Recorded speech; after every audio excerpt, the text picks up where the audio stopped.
মহিলার লাশ। সবাই যে যার মতো বলাবলি করছে, চিনতে চেষ্টা করছে লাশটাকে, কিন্তু কেউ চিনতে পারছে না। কারণ কেউ এই মহিলাকে খুন করে মাথাটা কেটে ফেলেছে। এখন চারদিকে লোক পাঠানো হয়েছে মাথার খোঁজে। মাথা খুঁজে না পাওয়া পর্যন্ত এই লাশ দাফন করার জন্য কেউ এগোচ্ছে না। এর মাঝেই কোন কোন উৎসুক জনতা গিয়ে দূর থেকে কাঠি দিয়ে লাশের হাত পা দেখার চেষ্টা করে চলেছে, কিন্তু কোন ফলাফল নেই। হাতে পায়ে কোন চিহ্ন নেই যে লাশটাকে চেনা যায়। রাত যত বাড়তে থাকে তত ভিড় বাড়তে থাকে। মাঝে ভিড়ের চাপ কমে গিয়েছিল, কিন্তু হঠাৎ করে শোনা যায় শেখের বাড়ির সুলেখাকে পাওয়া যাচ্ছে না।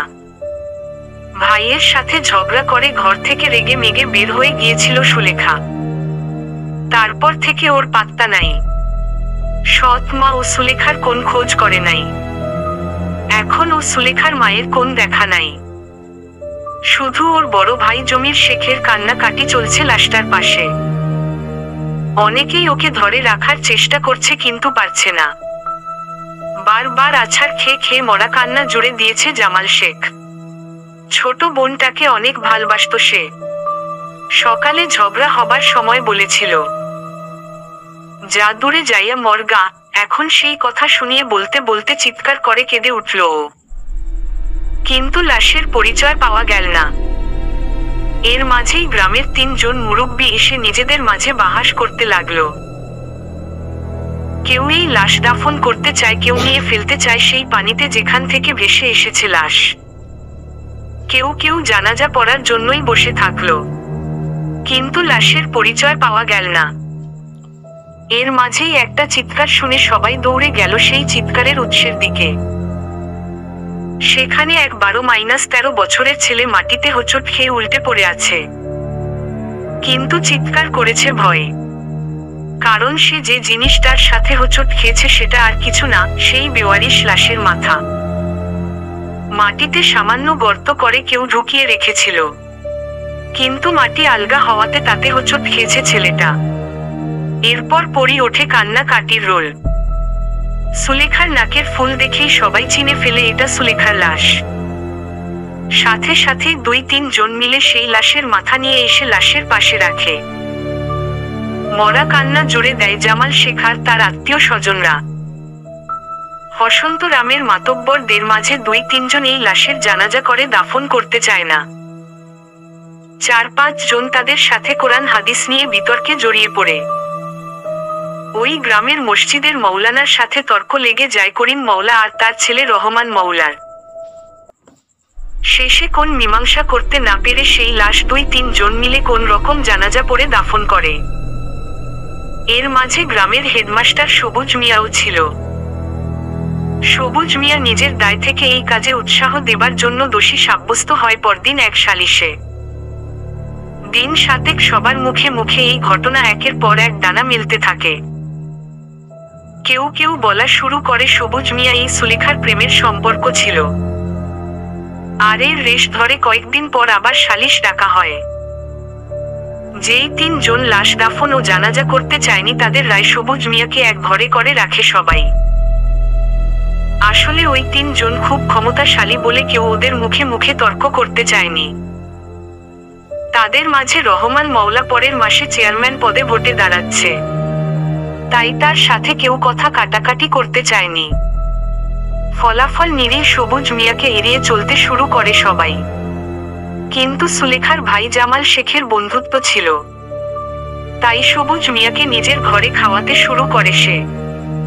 এর মাঝে সবাই সুলেখার কথা প্রায় ভুলে যায়।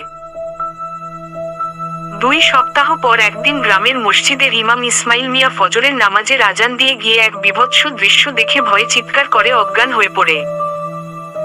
সকালে সবাই তাকে অজ্ঞান অবস্থায় মসজিদে খুঁজে পায়।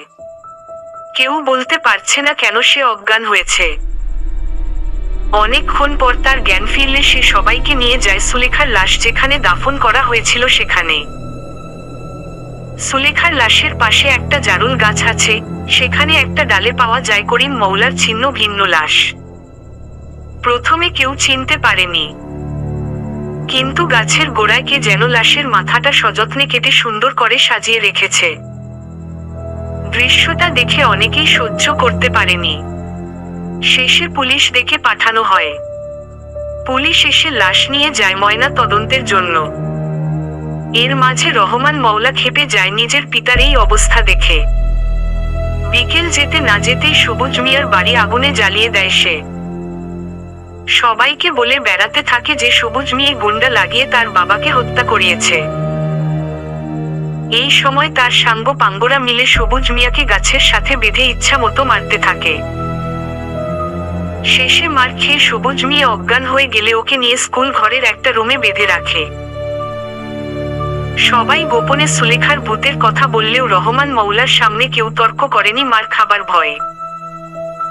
এরপর থেকে 2 দিন ধরে বন্দি থাকে সবুজ মিয়া সেই স্কুল ঘরে। সকাল বেলা এসে রহমান মিয়ার লোক খাবার দিয়ে যায়। সবুজ মিয়ার খাওয়া শেষ হলেই মার শুরু হয়। শেষে অজ্ঞান হয়ে পড়লে তাকে দড়ি বেঁধে রেখে যায় রহমান মওলার লোকজন। এর 3 দিন পরেই আবার শ্যামপুর গ্রামে শোরগোল ওঠে। এবার ভোর সকালে পাওয়া যায় রহমান মওলার মাথা কাটা লাশ। মাথা কাটা লাশ গ্রামবাসী 2টা দেখেছে, কিন্তু এই রহমান মওলার লাশের পায়ের দিকটা ছিল না, পাশেই পড়েছিল হাড়গোড়, যেন কেউ এসে খেয়ে গেছে লাশটাকে। এবার পুলিশ এসে সবাইকে জেরা করতে শুরু করে এবং গ্রামের বেশ কয়েকজন লোকজন পালিয়ে যায় ভয়ে। কিন্তু পুলিশকে রহমানের ভাই রহিম মওলা টাকা খাইয়ে বিদায় করে দেয়। গ্রামবাসী স্বস্তি পেলেও ভয় বাড়ি থেকে দিনের বেলাও লোকজন বের হওয়া বন্ধ করে দেয়। সবুজ মিয়াকে নির্যাতন বন্ধ করা হয়, কিন্তু তাকে বন্দি করেই রাখা হয় সেই স্কুল ঘরে। এর 7 দিন পরেই পরপর 2 জন লোকের লাশ পাওয়া যায় মাথা কাটা অবস্থায়। এই 2 জন হলো গ্রামের সেই 2 মুরব্বি যারা সুলেখার লাশ দাফনে বাধা দিয়েছিল, যারা সুলেখার জানাজা পড়তে চায়নি। গ্রামবাসী এরপর প্রায় চুপচাপ হয়ে যায়। যারা সেই রাতে মুরব্বিদের সাথে গলা মিলিয়েছিল তারা দূরের গ্রামে পালিয়ে যায়। এর মাঝে পুলিশ এসে 2 বার সবাইকে জিজ্ঞাসাবাদ করে, কিন্তু খুনি ধরা পড়ে না। এর ঠিক 2 দিন পরে অমাবস্যা রাতে রহিম মওলা শুয়ে আছে ওর ঘরের খাটে। এই কয়দিনের মাঝেই সে নিজের প্রতিপত্তি প্রকাশে এলাকাতে টহল দিতে শুরু করেছে। মোটর সাইকেল নিয়ে এলাকার চ্যাংড়া ছেলে পেলেদের সাথে ঘুরে ঘুরে নিজেকে বাপ ভাইয়ের যোগ্য উত্তরসূরি হিসেবে জানান দিয়েছে। সারাদিন ঘোরাঘুরি করে অনেক বেশি ক্লান্ত ছিল রহিম মওলা। পাশের মকবুল বুড়ার একটা খাসি জবাই করে খেয়ে দিয়ে শান্তির একটা ঘুম দিয়েছে সে। প্রতিদিনের চেয়ে এই অমাবস্যার রাত ছিল বেশি শুনশান। রহিম মওলা গভীর ঘুমে। এমন সময় দরজায় টোকা পড়ে। গুনে গুনে 3টা টোকার শব্দ হয়, আর তাতেই রহিম মওলা জেগে ওঠে। কিন্তু দরজা খুলে হতভম্ব হয়ে পড়ে সে। দেখে তার সামনে দাঁড়িয়ে ছিল একটা লাশ। দেখেই ভয় হতভম্ব হয়ে যায় রহিম। কিছু বুঝে ওঠার আগেই সেই লাশের ডান হাত তার মাথার উপর উঠে আসে এবং জ্ঞান হারায় রহিম মওলা।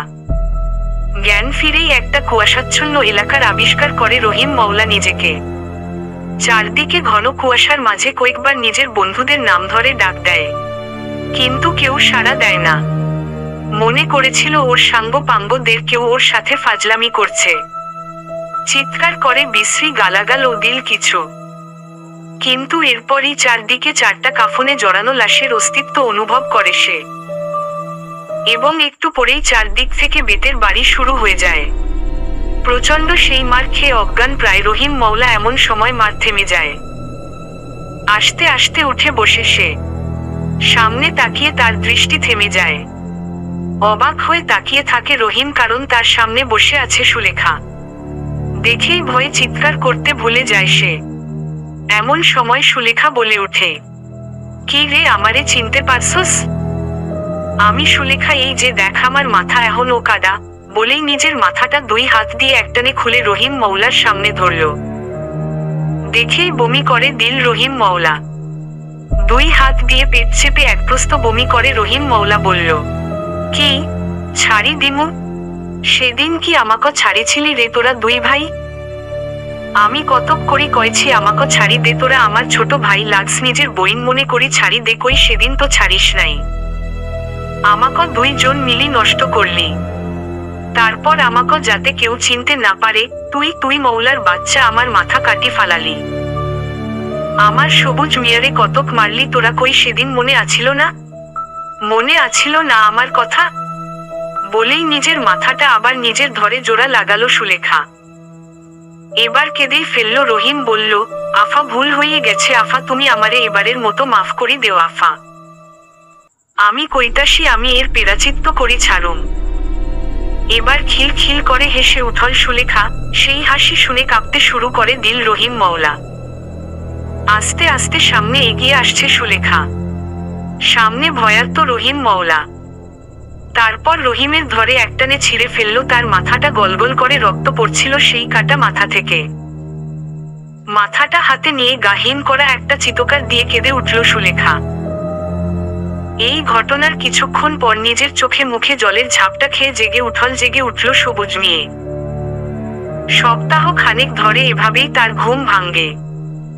মওলাদের কেউ একজন চোখে মুখে পানি ঢেলে দেয়, তারপর খাওয়া দেয়। তার কিছু খায় কিছু খায় না। তারপর শুরু হয় মার। আজকে তাই জেগে ও চোখ বন্ধ করে রেখেছিল সে। কিন্তু মাথায় একটা কোমল স্পর্শ পেয়ে চোখ মেলে দেখে তার সামনে দাঁড়িয়ে আছে সুলেখা। আস্তে আস্তে উঠে বসল সবুজ। শরীরে এতদিন না খাওয়ার ফলে শক্তি নাই, কিন্তু কেন যেন নিজের চোখকে খুব বিশ্বাস করতে ইচ্ছা করছে তার। সে বলল, সুলেখা তুই? উদ্ধৃতি চিহ্ন। হ, আমি মইরা গেছিলাম। আজকা আমার মুক্তি হইতাছে, তাই শেষবার তোমারে দেখতে আইলাম, বলেই কেঁদে ফেলল সুলেখা। আমার বিশ্বাস হইতেছে না রে, তুই কেমনে মরলি রে? চোখ বড় বড় করে বলল সবুজ মিয়া। এত শুইনে কোন লাভ নাই মাস্টার, তুমি আস্তে আস্তে উঠ। নাও আমি তোমারে শেষবারের মতো খাওয়াই দিতাসি দইটা ভাত, বলে পাশে রাখা থালা থেকে ভাত খাইয়ে দিল সুলেখা সবুজকে। সবুজ নিজের চোখকে বিশ্বাস করতে পারে না। কোন কিছুর সাথে কোন কিছু মিলাতে মিলাতে ক্লান্ত হয়ে শেষে ভাত খেতে শুরু করলো মন্ত্রমুগ্ধের মতো। খাওয়া শেষে সুলেখা বলল, আমি যাই মাস্টার, তুমি কয়দিন পর সুন্দর দেখে একটা নিকা কইরো। আমাকে ভুলি যাইও মাস্টার, বলেই পা বাড়াল সুলেখা। এতক্ষণ ঘোরের মাঝে থাকলেও এখন জ্ঞান ফিরে আসে সবুজ মিয়ার। দৌড় দেয় দরজার দিকে। দরজা খোলাই ছিল। খুলে দেখে ভোর হয়ে গেছে। সূর্য প্রায় উঠে গেছে। আর সেই সূর্যের দিকে আস্তে আস্তে এগিয়ে চলেছে সুলেখা। কিন্তু সবুজ আর দৌড়ায়নি সুলেখার পেছনে পেছনে, কারণ সুলেখা এগিয়ে চলেছিল তার শেষ ঠিকানা সেই কবরের দিকে।